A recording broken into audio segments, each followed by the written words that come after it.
Assalamualaikum warahmatullahi wabarakatuh. Pada kesempatan kali ini, Oaits Media akan membahas tentang kisah-kisah para wanita mulia. Kami menukil dari buku Kisah Para Wanita Mulia yang ditulis oleh Azari Ahmad Mahmud. Semoga pahala jariah mengalir kepada beliau. Mari kita simak kisah nyata para wanita mulia ini. Sebelum itu, bantu support channel kami dengan menekan tombol subscribe-nya.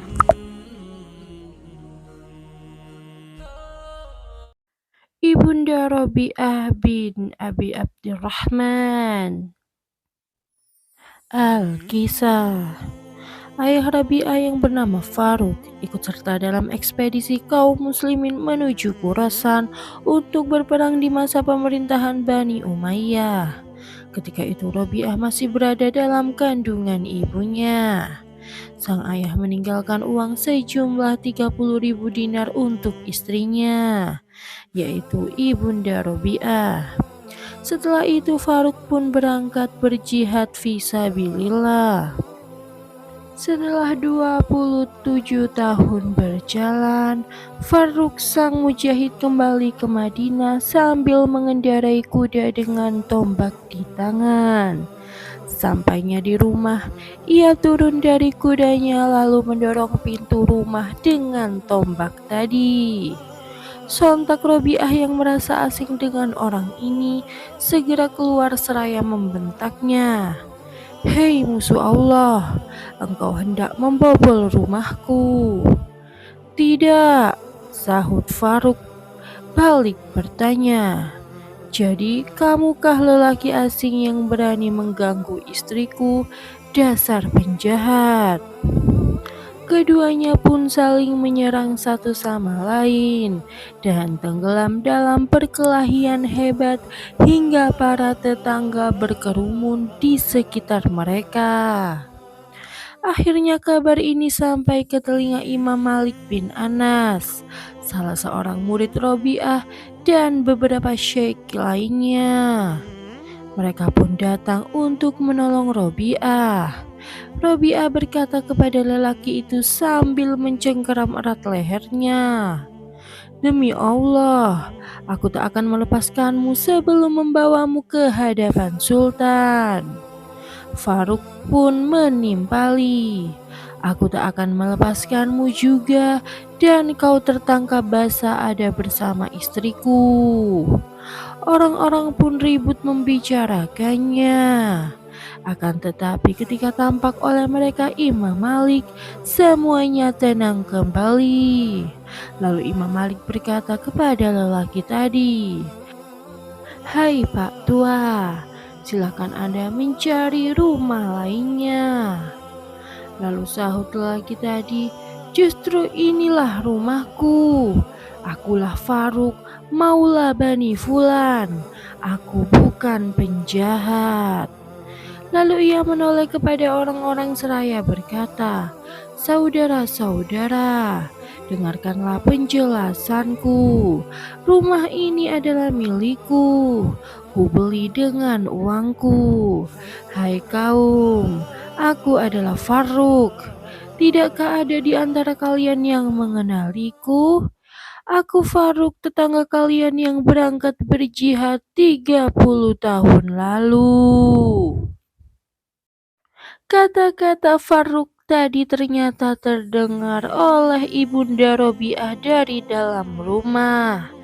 Maka ia pun bergegas keluar seraya berkata, "Orang-orang, ini adalah suamiku dan pemuda ini adalah putraku. Kau meninggalkanku dalam keadaan mengandungnya. Robiah, lepaskan dia. Lepaskan dia putraku. Dia adalah ayahmu. Dia ayahmu. Saudara-saudara, tinggalkanlah mereka. Semoga Allah memberkati kalian.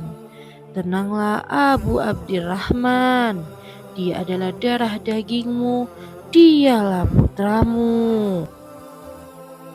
Lalu seketika itu mereka berdua saling berpelukan dengan bercucuran air mata. Orang-orang pun bubar meninggalkan mereka. Lalu Faruk masuk ke rumahnya dan bertanya keheranan, "Pemuda itu adalah putraku?" "Ya, betul," jawab Ibunda Robiah. Faruk pun tenggelam dalam pembicaraan bersama istrinya. Ia asyik bercerita tentang pengalaman jihadnya selama ini dan sebab musabab terputusnya berita darinya. Namun istrinya tak bisa menikmati ceritanya. Ia digelayuti pikiran yang tiba-tiba muncul dalam benaknya. Kebahagiaannya berkumpul dengan sang suami dibayangi kekhawatiran akan masalah uang titipan suaminya yang telah ludes. Dalam hati ia bergumam, "Apa yang harus kukatakan bila suamiku menanyakan uang yang diamanatkan kepadaku agar kumanfaatkan dengan baik?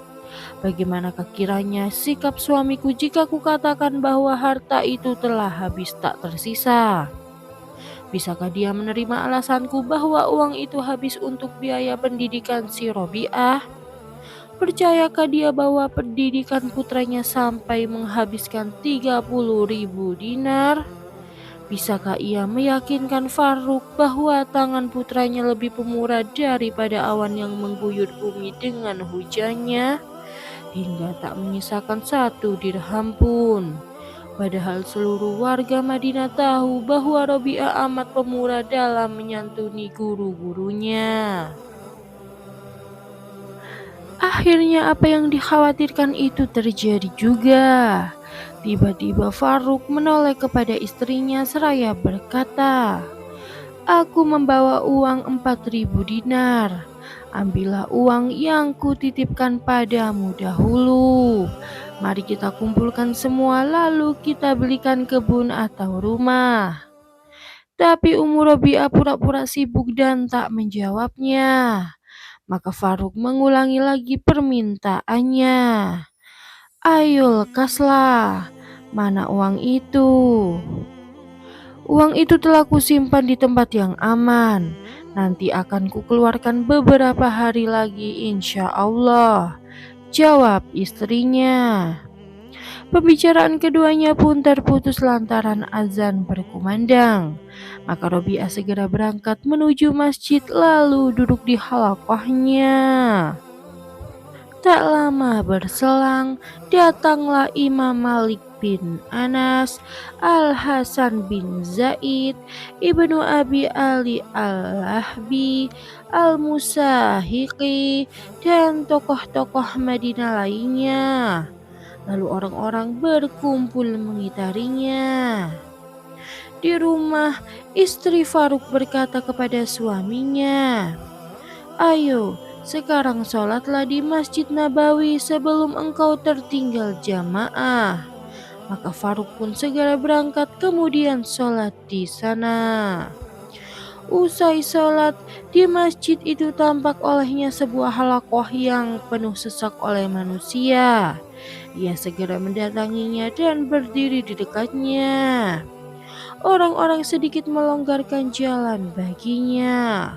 Halaqah itu dipimpin seorang syekh yang nampak menundukkan kepala seakan mengisyaratkan bahwa ia tak pernah melihat lelaki tadi. Ia duduk di bawah tawila atau sejenis kanopi. Abdurrahman atau Faruk merasa ragu akan pemandangan yang ia saksikan. Kemudian ia bertanya kepada seseorang, "Siapa syekh ini?" "Apa Anda bukan warga Madinah?" kata orang tersebut. "Saya penduduk sini," jawab Faruk. "Loh, masih adakah di Madinah orang yang tak mengenalnya?" tanya orang tersebut. "Maaf, saya benar-benar tidak tahu karena sejak 27 tahun lalu saya meninggalkan kota ini dan baru kemarin saya kembali," kata Faruk. "Oh, tak apa kalau begitu. Duduklah sejenak akan saya jelaskan." Syekh itu adalah seorang tokoh tabi'in dan ulama terpandang. Dialah ahli hadisnya tokoh Madinah.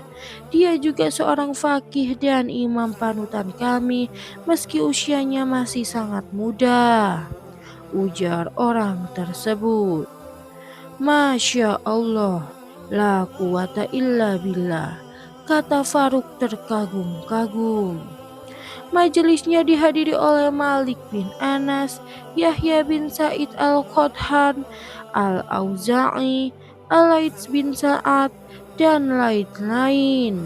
Lanjut, kata orang itu. Tetapi Anda belum, kata Faruk hendak bertanya, namun tanpa memberinya kesempatan orang tersebut melanjutkan keterangannya. Dia juga terkenal sangat dermawan dan bijaksana. Di Madinah tidak ada orang yang lebih dermawan terhadap kawan dan kerabatnya dari dia. Dia hanya mengharap apa yang ada di sisi Allah. Iya, tapi Anda belum menyebutkan namanya. Salah Faruk. Namanya adalah Robi'ah Ar-Ra'yi. Jawab orang itu.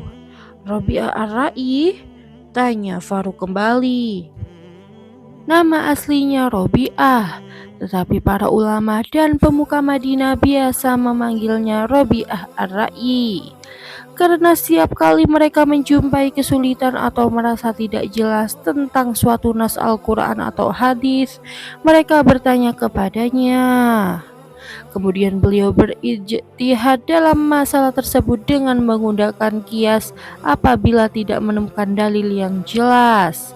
Kemudian menyimpulkan hukum bagi mereka yang memerlukannya secara bijaksana. Tapi Anda belum menyebutkan nasabnya. Setelah Faruk lagi. Lalu pemuda itu menjawab, dia adalah Robi'ah bin Abi Abdirrahman, putra Faruk yang berangkat berjihad fisabilillah sejak 27 tahun silam. Kemudian ibunya lah yang memelihara dia dan mendidiknya. Tetapi sebelum sholat, tadi saya mendengar dari orang-orang bahwa ayahnya telah kembali kemarin malam. Tiba-tiba berderalah air mata Faruk tanpa orang itu tahu sebabnya. Lalu kembalilah Abu Abdirrahman ke rumahnya dan bercerita kepada Ummu Robi'ah. Sungguh, aku telah mendapati putraku dalam suatu keadaan yang tak pernah dicapai oleh seorang pun dari kalangan ahli ilmu maupun fuqaha. Maka si ibu mengatakan, manakah yang lebih kau sukai? 30.000 dinar atau yang barusan kau lihat tentang putramu? Tidak, demi Allah, tidak ada yang lebih kucintai melainkan apa yang barusan kulihat, sahut Faruk. Ketahuilah bahwa aku telah membelanjakan uang itu seluruhnya demi pendidikan putramu, kata Ummu Robi'ah.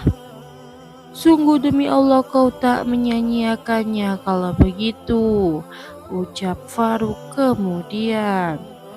Itulah tadi kisah Ibunda Robi'ah yang membesarkan putranya dengan ilmu dan ketakwaan. Maka dari itu banyak sekali hikmah yang bisa diambil dari kisah tersebut. Untuk itu kami izin pamit. Bantu support channel kami dengan like, comment, and subscribe. Assalamualaikum warahmatullahi wabarakatuh.